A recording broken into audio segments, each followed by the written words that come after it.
శ్రీ గురుభ్యో నమః. ప్రాక్ పశ్చిమములు అనే గ్రంథములోని అంశాలను చెప్పుకుంటూ ఉన్నాము.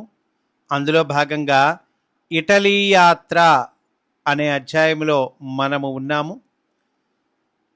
23/6/1972 ఆ తేదీలోకి మనము ప్రవేశిస్తూ ఉన్నాము.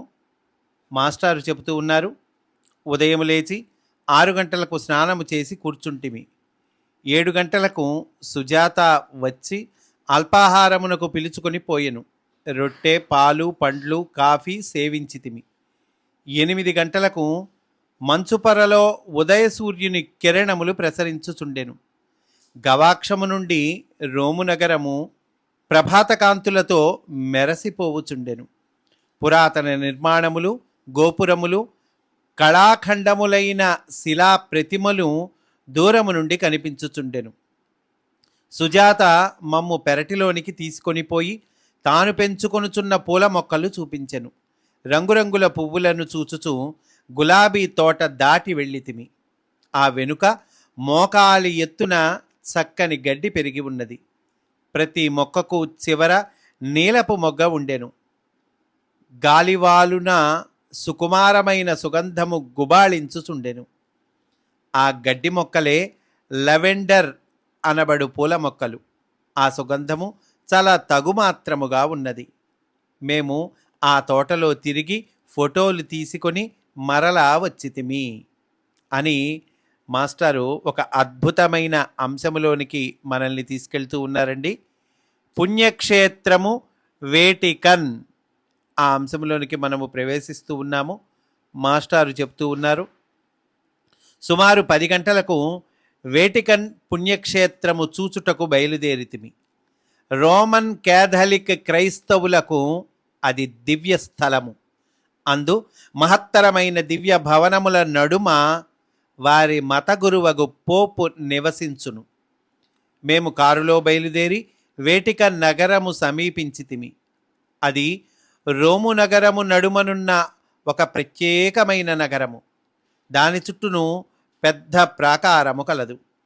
ప్రవేశమున ఒక పెద్ద సింహద్వారము, అటునిటు శిల్పములు, లోపల ఇరుప్రక్కల పెద్ద స్తంభములు కలవు. స్తంభములు దాటిన వెనుక విశాలమైన సోపానములున్నవి. సోపానములకు కుడి ప్రక్కన పోపుగారు నివసించు భవనము. అది మహత్తరమైన నిర్మాణమై సకల సౌకర్యములతో సమకూర్చబడి ఉన్నది. సోపానములకు ఎదురుగా ముఖ్యమైన క్రీస్తు దేవాలయము ఉన్నది. అది చిత్ర విచిత్రము. అనేక సుందరాలంకారములతో కూడిన కళాఖండము.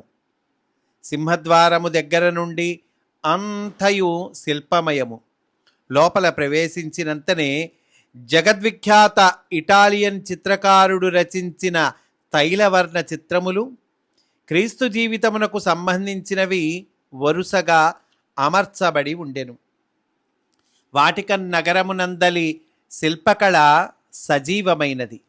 అందలి చలువరాతి విగ్రహముల శరీర నిర్మాణమందలి సూక్ష్మాంశములను స్పష్టము చేయు సహజతతో మహోన్నతములై యాత్రికులను దైవభక్తి విషయమున హెచ్చరిక చేయుచున్నట్లు ఉన్నవి. దైవ సృష్టిలోని అనేక దేవతలు, రెక్కల దేవదూతలు తమ శిల్ప సౌందర్యముతో చూపరులను తమ లోకములోనికి కొనిపోవుచుందురు. అందలి మ్యూజియం యావత్ భూగోళమున మిక్కిలి విలువగల పదార్థములను కొల్లగట్టి ఒకచోట చేర్చినట్లు ఉన్నది. నానా దేశముల నుండి భక్తులు కొనివచ్చిన అనర్ఘ మణిమాణిక్యములు, స్వర్ణమయ పాత్రలు, విగ్రహములు కోకొల్లలుగా ఉన్నవి. తరతరముల నుండి పీఠాచార్యులకు పోపులు ధరించిన దుస్తులు పేర్ల వివరములతో ప్రదర్శింపబడి ఉన్నవి. అవి అతి సున్నితములైన బంగారు దారములతో నేతనేసిన వస్త్రములతో చేయబడిన దుస్తులు. దైవమును ఆరాధింపవలెనన్నచో ఇంత విలువైన బంగారు దుస్తులు ధరింపవలెనట. మరి దేవుని పుత్రుని ప్రతినిధిగా పనిచేయువానికి పాపులను ఆశీర్వదించుటకు అంత విలువైన నిత్య జీవితము ఆవశ్యకము. మరి బంగారము ధరింపనివాడు ఒక్కడే, అతడే యేసు ప్రభువు.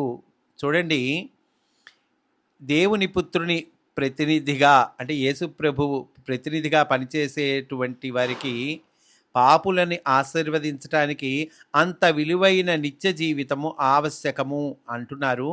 మరి బంగారం ధరించని వాళ్ళు, ఇంతమందిలో కూడా బంగారం ధరించిన వాళ్ళు ఒక్కళ్ళే. ఎవరు? అతడే యేసు ప్రభువు. మరియు అతని తల్లి అయిన దివ్య కన్య కూడా బంగారము ధరింపలేదు. తన పుత్రుని కన్నా విలువైనదా బంగారము? సిలువ కన్నా విలువ బంగారమునకు ఎక్కువ అని పాపియగు మానవుడు తలచుట వలనే కదా దేవుని పుత్రుని కూడా సిలువ గొట్టుటకు ప్రయత్నించెను. అంటే ఏంటంటే, సిలువ కన్నా విలువ బంగారమునకు ఎక్కువ అని ఈ పాపి అయినటువంటి మానవుడు తలచాడు. అందువల్లనే కదా దేవుని పుత్రుడు అంటే యేసుప్రభువుని కూడా సిలువ గొట్టుటకు ప్రయత్నించెను అంటున్నారండి మాస్టారు. ఈ సంఘటనకు తరువాత కూడా ప్రభువును బంగారముపై సిలువ కొట్టుటకు యత్నించుచున్నారు భక్తులు. దేవుని పుత్రుడు మాత్రము సిలువకు దేహమిచ్చి జీవులను తన రాజ్యములోనికి స్వీకరింపవలెనని యత్నించుట మానలేదు.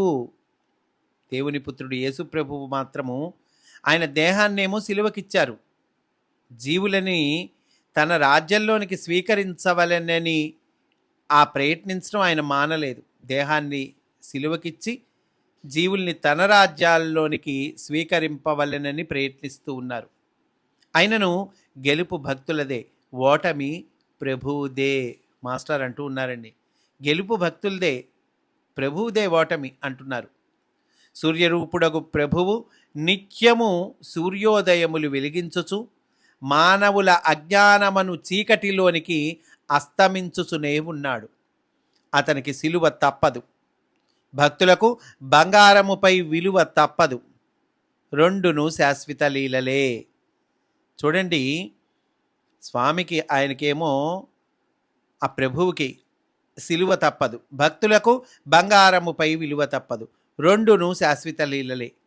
నా మనస్సున విచిత్రమైన ఊహలు దేవుని లీలలుగా చెవులలో ఈలలుగా పరిగెత్తినవి. బంగారమునకు ఏమి కానీ సరే, బంగారం సంగతి ఏమి కానీ, దివ్యకన్య అయిన మేరీమాత పూజాపీఠము దివ్యకాంతులతో మెరసిపోవుచున్నది.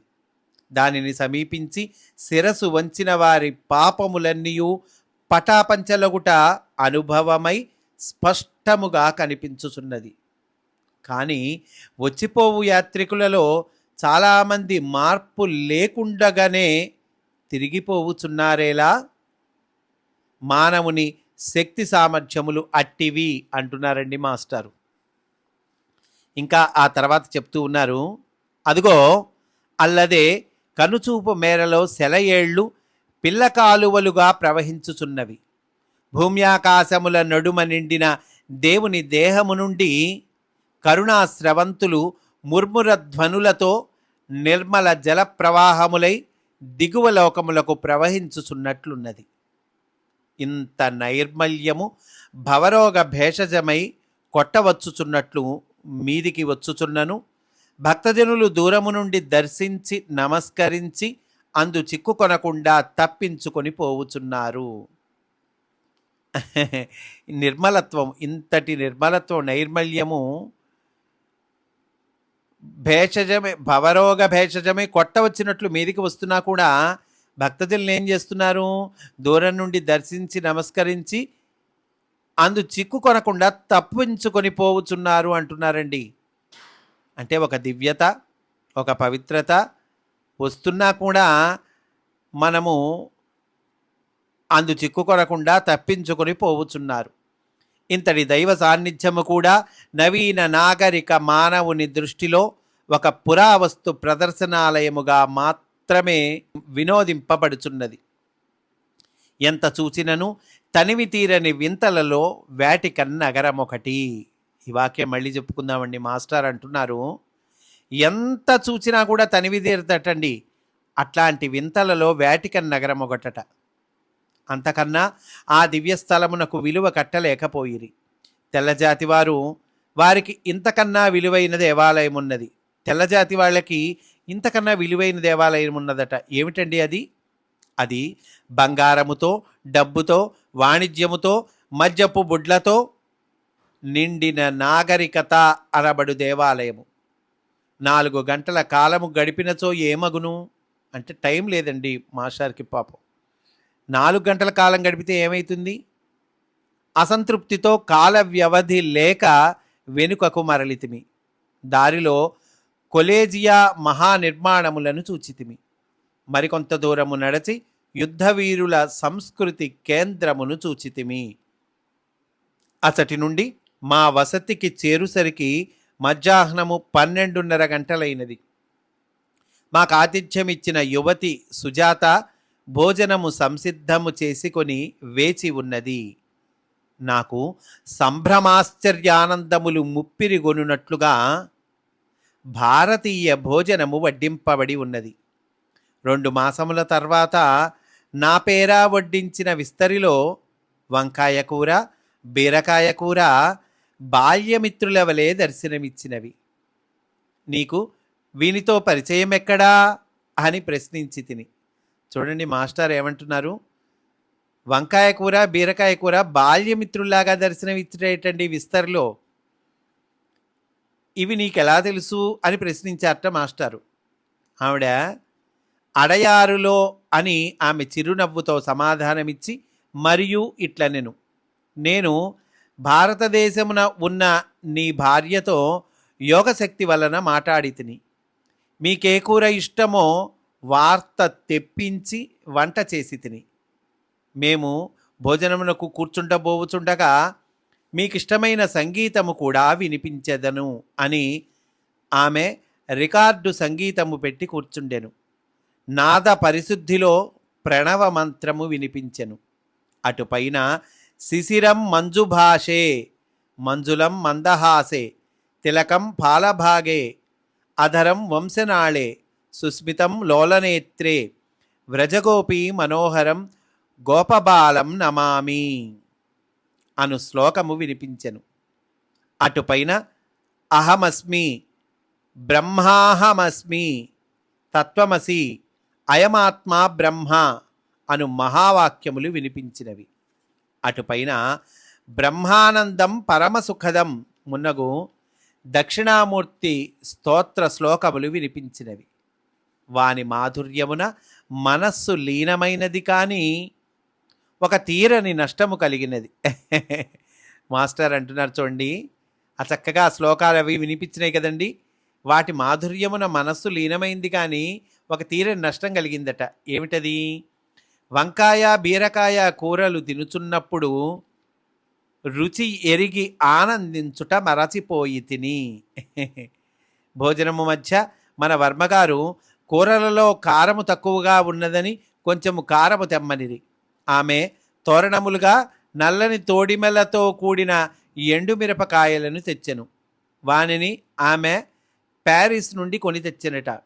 వానిని చూచి భయపడి వర్మగారు అసహాయమైన కూరనే భుజించెను. భోజనమైన వెనుక కొందరు పురప్రముఖులు మమ్మ చూడవచ్చిరి. వారితో చాలాసేపు ప్రసంగములు జరిగినవి.